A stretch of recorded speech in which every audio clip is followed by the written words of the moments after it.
Hello, my name is Elijah Wells, and today's review is Chad Stahelski's new movie, John Wick Chapter 4.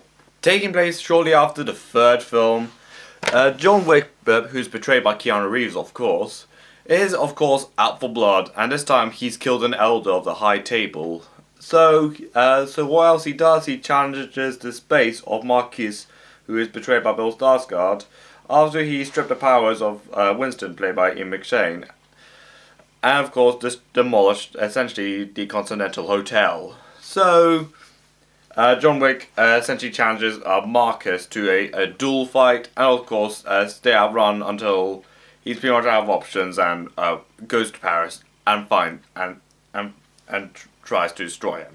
What drew a lot of people to John Wick film series is not just the insane and beautifully choreographed action scenes and fight scenes, a lot of gunplay that's taking inspiration from a lot of like John Woo movies like Hard Boiled and Better Tomorrow, but it's also it's really a dense world building that gradually unfolds itself throughout the entire series. Like for the first one, we only just go to New York because again there wasn't that much of a budget to begin with.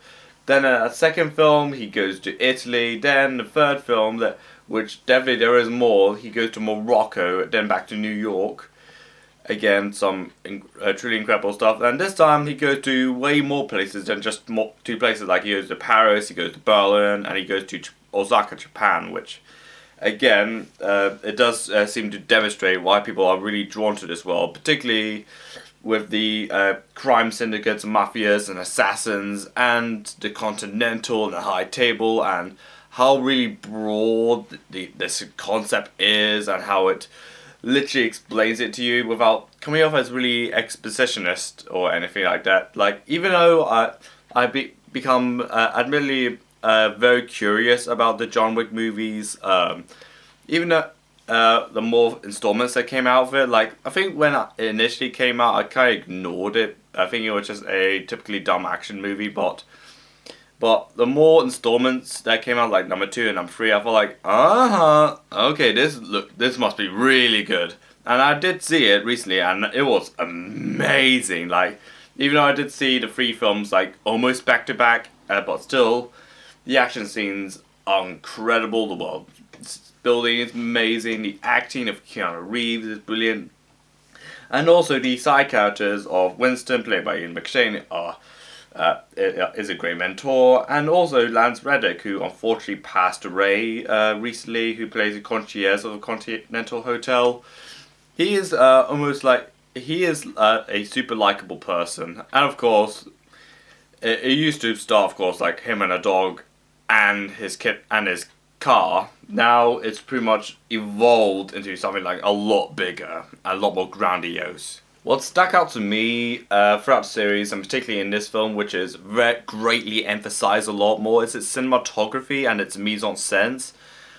Like, particularly in the fight scenes and the more intimate scenes in the film, particularly in the casino scene, where there was a lot of like rave lightings in the background, which again look really gorgeous to look at, and particularly coming straight afterwards, there was like this massive like nightclub in Berlin, where it's literally just the walls are literally like waterfalls. Like, again, even though it's now been a trademark in John Wick films, like they must have a fight scene in a rave, but again, this is like super amazing as well. The fights, choreography, particularly using accident in this one, like the opening scene of the third film.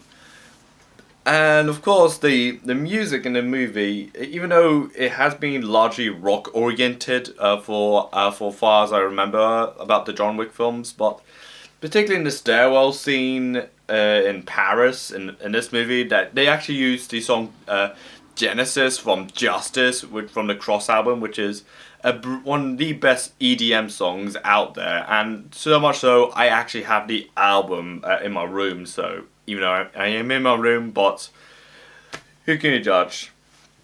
And of course, there's a lot more going on beneath the surface, like Mr. Nobody, who with his dog, who's also hunting for John Wick for some financial reason, and there's also Shinjiro Koji, who's the Osaka Continental manager and a friend of John Wick, who only has like 15-20 minutes of screen time.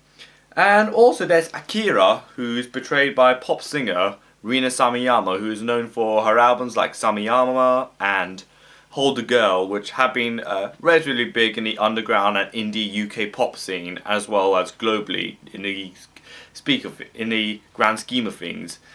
I wish I could have seen a lot more of her character, since a lot of people are hyping up her character to be very important in the movie, even though she does do some incredible fight scenes in the movie, but she's, again, outside the post-credit scene, she is only in the movie for roughly the same time as Shinjiro. There's even an entire sequences I really like in the movie. I think my personal favourite sequences is probably the majority of fight scenes that take place in Paris. Like, they do it one around the roundabout in Arc de Triomphe, which a roundabout which is, of course, has the Arc de Triomphe, and probably one of the most terrifying roundabouts out there. So much so, if you want to cross towards like the Arc de Triomphe, you have to take like a subway. Well, a subway as in an underpass to go to the Arc de Triomphe, because traffic in Paris tends to be really chaotic. But I think John Wick and the goons that are chasing after him learned that the hard way. Like, cars get rammed into anyone and anything, and of course, bullets being fired, and of course, it's pretty intense in my opinion. And there's also, again, a stairwell, like I mentioned, and also in a somewhat dilapidated house, which he's snuck into, and I can say, like, the weaponry is amazing. Like, there's that one gun, even though I'm not a gun expert and I live in a country where guns are mostly illegal, or if they are legal, you have to go through a lot of processing and a lot of like checkups with local authorities. But there's this gun that, like, they go bang and a lot of flames go out, and of course the person will probably burn to death. And it's also this camera work, which is almost like in bird's eye view throughout the majority of the fight scenes, as it like follows John Wick and Mr. Nobody around, like from bird's eye view, like looking down at the action.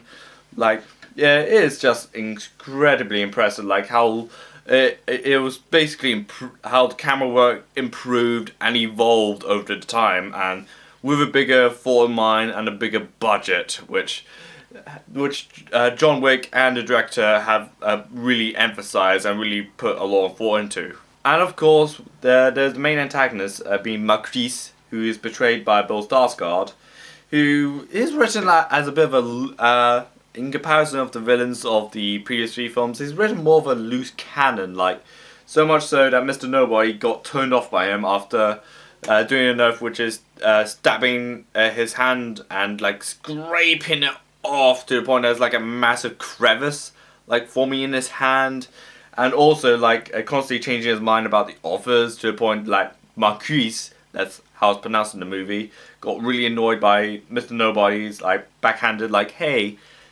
you said 20 million, what about 23 million, like, okay, and he gets really furious about it. And of course, trying to make up the rules of the duet and the rules of the high table, as he went, much to the annoyance of Winston, who tries to convince him in a scene where, like, John Wick wants to do an old-fashioned duel. Like, no, not happening. It's never done in history. Like, but it has. Like, do more convincing. Okay, yeah, man. Like, I feel like he's a bit of a overly spoiled person, like something. Like a spoiled upper class, like overly rich person with like, who has like too much on his hands and being pretty much spoon fed from day one, almost on the same vein as like Succession or maybe Prince Harry, depending what you think about him nowadays. But I think he kind of gives off the vibe of Prince Harry if he was in Succession. And it's also John Wick 4 is also a very easy film to follow, according to my dad, who has only seen the first film, but not 2 and 3. I was a little bit concerned on the way to the cinema where I work and where I watch the film, ironically, being like, okay, how's Dad going to react to this and that and this? And at the end of it, he's only asked like a couple, really like at best like 4 questions or so. Like, why is everyone after John Wick, and who in details the High Table, and who is Lawrence Fishburne's character more specifically, and why is he missing a finger all of a sudden.